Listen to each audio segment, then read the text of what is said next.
Jeffrey Reaver, author of the 5-5 No Compromise. So how do you feel about the state of our black women in America? Wow. Well, I think the state of black women in America is in crisis.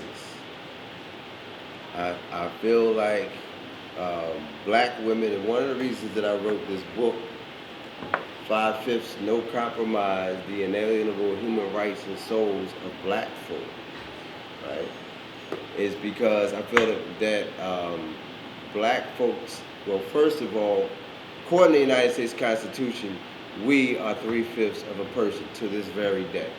Okay, that's the first thing. Second thing is, since slavery was abolished by the 13th Amendment with loopholes to give birth to the present private prison industry, which is also another subject. But since then, we've been striving to chase and obtain the other 2/5 that were negated from our status according to the United States Constitution. So the whole civil rights movement is about gaining the 2/5 back that white folk took from us. But nobody can take anything from you unless you give it to them. So 5/5 No Compromise is a statement, a bold statement saying we don't need anything from them. We are whole within ourselves. Now, back to your question about black women. Black women have by default been the strength that holds together black people. They've had no choice. They were, from the beginning of the slave trade, transatlantic slave trade, black women were made to be concubines by white men. Black men who fought, who were spirited, were murdered and killed. Black men who survived and brought over here, many were made into eunuchs, many of them were made to be breeders, but we were dehumanized, and the women were the ones who were raped and destroyed. But through it all, black women presently are the ones who end up taking care of male and female children, because the brothers are public enemy number one. So we're being shot down in the street for no reason, and we're being incarcerated. So slavery never ended. As we know, they just switched their hustle up like folks do on the street. You know what I mean? When cocaine got hot, you switch back to weed, whatever, you keep it going. You do one, so legal chattel slavery is illegal now, so now it's private. We found another way to do it, and we're making money on that. So private corporations still make money off of free black labor. Same thing. But who's at home raising the children? Black women. They were made to be concubines, meaning they are in submission to the dominant white male culture. And they raise black boys to submit to their slave master, presently. And so because of that, those of us who rebel, black males who rebel against that, end up back on a plantation, which is incarceration or dead. The women, the black women, the majority of black women, even the ones who are spirited and who get what's going on, they are the ones who still are to a degree in submission to white dominance. One of the biggest ways we can tell that is by the young black girls growing up feeling that they're ugly because they're dark skinned or because of the way that their hair grows from their head.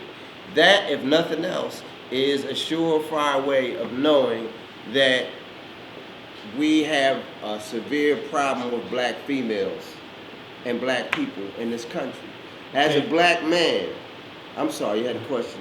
Okay, Jeff. So let me ask you this. That was great. To start us out and to see what exactly is happening with this pageant. So now I want to ask you about the pageant.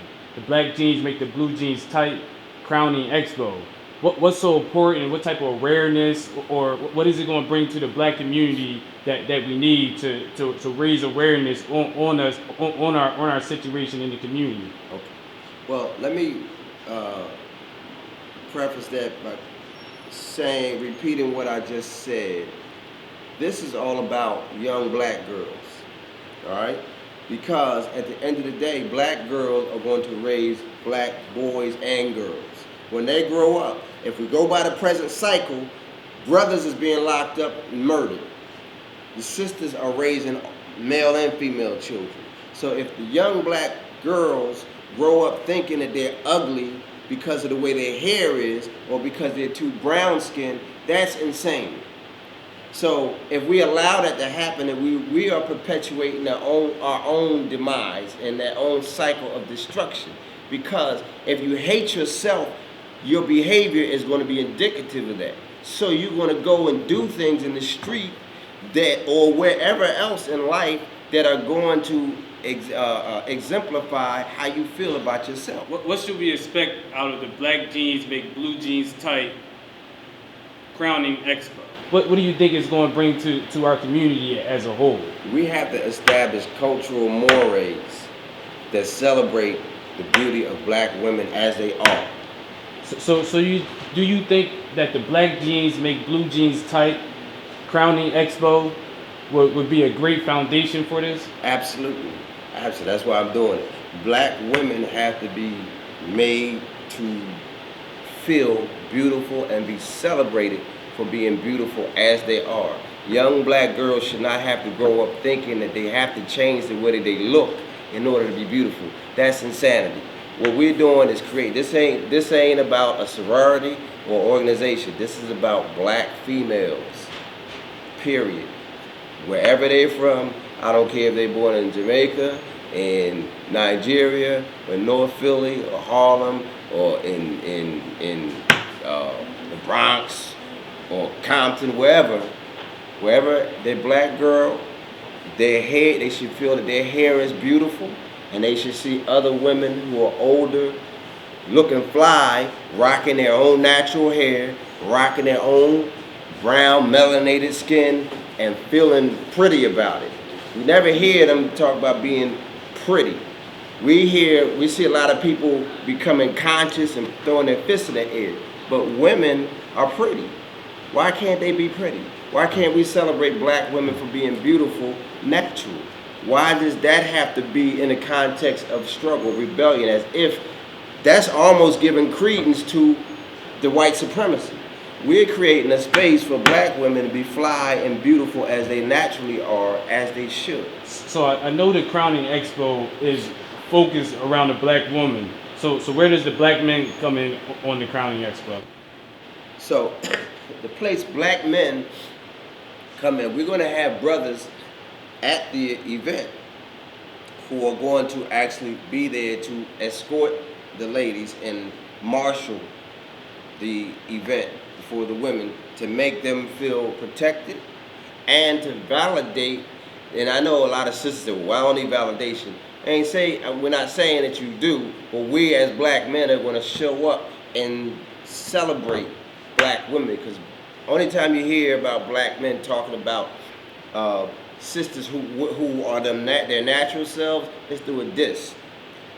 We want to reestablish that. Elijah Muhammad, one of his famous quotes, if you see a glass of dirty water, put a glass of clean water next to it. This is our clean glass of water.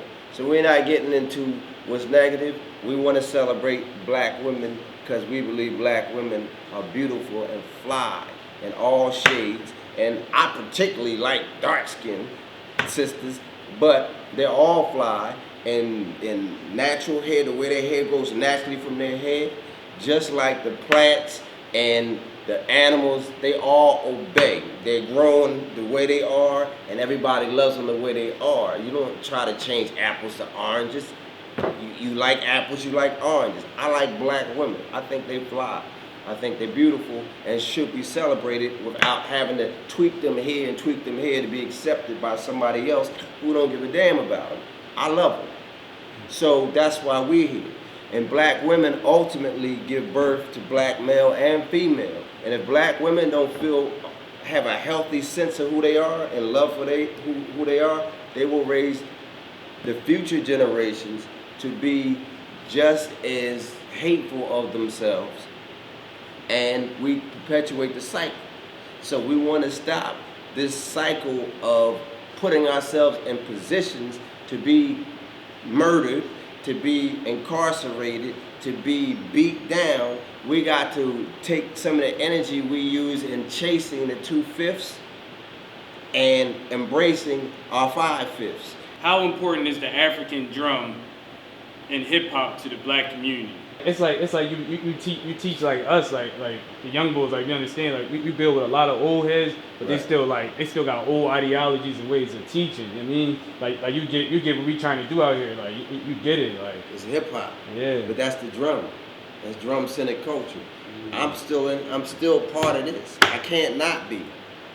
You know what I'm saying? So because I'm part of drum centered culture, we speaking the same language. But if you don't understand this, then you step out of the whole movement. You just don't realize it. You know what I mean? If you were on a slave plantation and you didn't understand the spirituals, you wouldn't know when it was time to run. Because you don't know the code. They were speaking in code in front of the slave. Wade in the water, wade in the water till they tell them when we's gonna run away and where the meat is at. And if you ain't know that, if you was on a plantation and know that, you lost. So hip hop is a code. It's coded language. How you not understand hip hop?